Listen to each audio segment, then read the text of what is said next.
બોલે તમે એને નહીં મારો ને તો એ નરકનો ગામી થશે. શું કામ? બોલે સૂતેલા 5 દીકરાઓને એને વિના કારણે માર્યા છે ને, એટલે એને નરક સિવાય કાંઈ નહીં મળે. જો એની સજા તમે અહીંયા કરી દેશો તો એને સીધે સીધું સ્વર્ગ. જો સજા નહીં કરો તો એ નરકમાં જશે. હવે તમારે શું કરવું છે એ તમારી ઉપર. અર્જુને કહ્યું કે ભગવાનને સામે જોયું, ભગવાન હવે શું કરવું?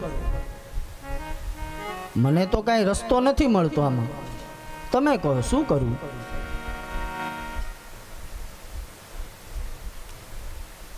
તો ભગવાન કૃષ્ણએ કહ્યું કે અર્જુન સાંભળ, બ્રાહ્મણનો વધ કેટલી જગ્યાએ થાય છે. બ્રાહ્મણને મારી નાખવો એ જ વધ નથી, ઘણી જગ્યાએ વધ છે બ્રાહ્મણ. શું કરવાથી બ્રહ્મ હત્યા લાગે માણસ?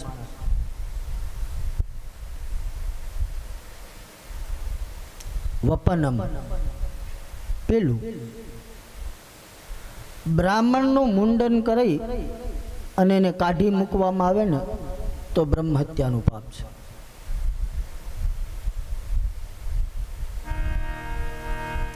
એક જગ્યાએ બ્રાહ્મણની આજીવિકા ચાલે છે, એ છીનવી લેવામાં આવે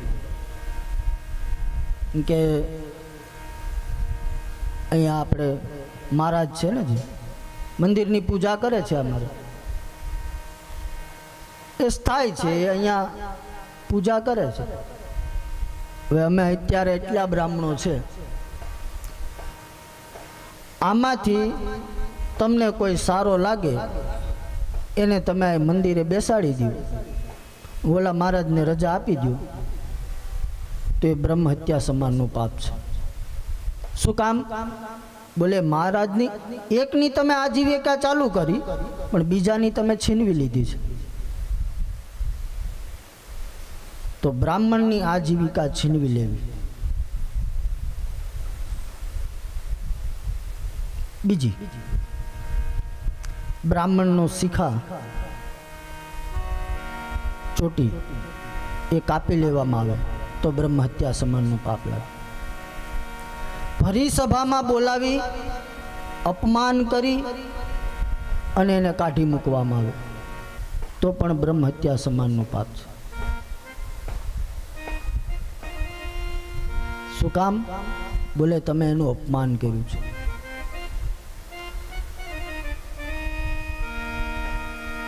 એક રાજાના ખજાનામાં ચોરી થઈ. એ ચોરને પકડવામાં આવ્યો. ચોરને પકડ્યા પછી એની સાથે એક વાણિયો હતો, વ્યાપારી.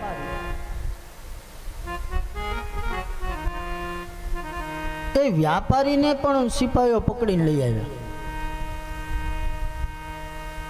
રાજાની સભામાં લાવ્યા ને રાજાને કહ્યું કે રાજા, આ ચોર છે.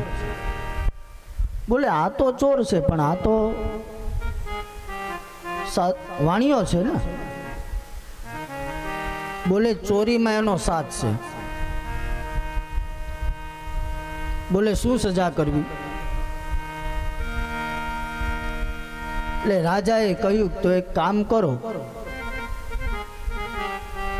આ ચોર છે ને એને ફાંસી ચડાવી દો, ફાંસીની સજા આપો એને.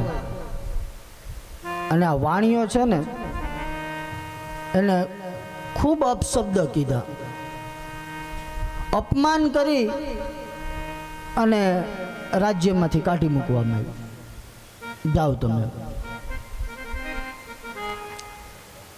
આવું થયું ને એટલે નગરજનોએ વાતો ચાલુ કરી. બોલે રાજાએ જે ચોર હતો એને ફાંસીની સજા આપી, એની સાથે રહેલો વાણિયો એને કાઢી મૂક્યો એમને, એને કાંઈ સજા ન કરી. કેમ? ઓલો ચોર હતો એટલે એને સજા આપી. અને આ વેપારી હતો, વાણિયો હતો, એટલે સજા ન દીધી.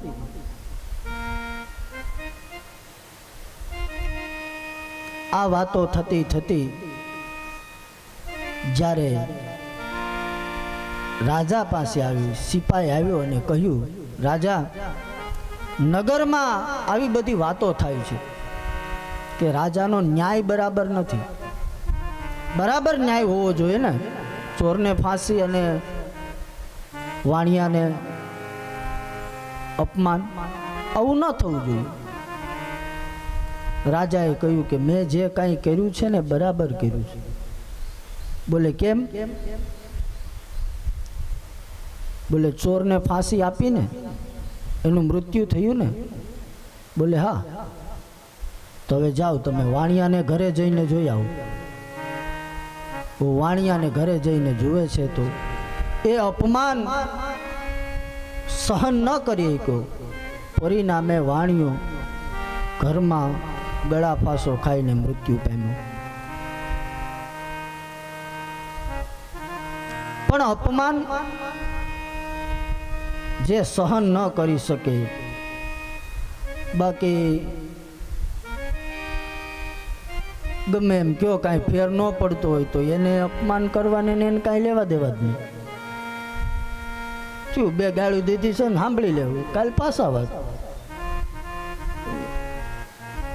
રાજાનો ન્યાય હતો એ બરાબર હતો.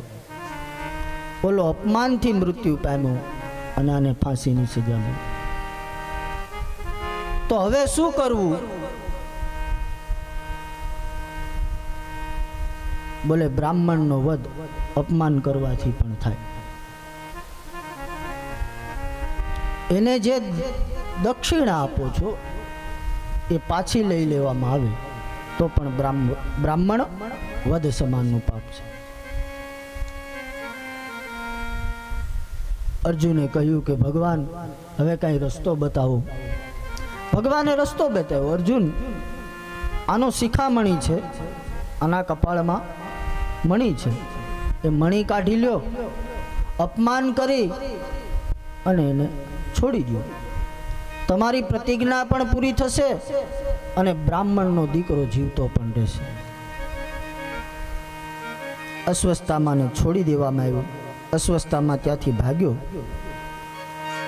પણ હજી અશ્વસ્થામાં નિરાતે બેઠો નહીં. અર્જુનની પત્ની ઉત્તરા, એના ગર્ભમાં એક બાળક છે.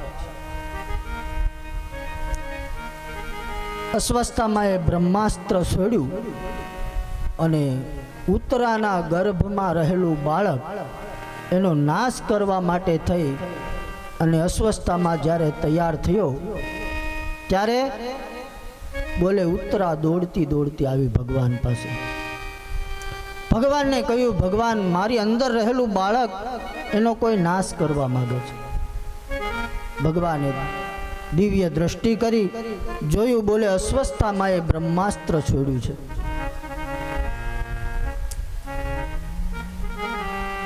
એ બ્રહ્માસ્ત્રથી ભગવાન કૃષ્ણએ એ બાળકની રચના કરી, એ બાળકની રક્ષા કરી. બાળકની રક્ષા થયા પછી ભગવાન કૃષ્ણએ કહ્યું કે માં,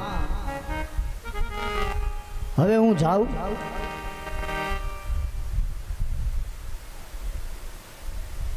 બોલે ક્યાં જવું છે? બોલે હવે હું મારા ઘરે જાઉં ને, દ્વારકા.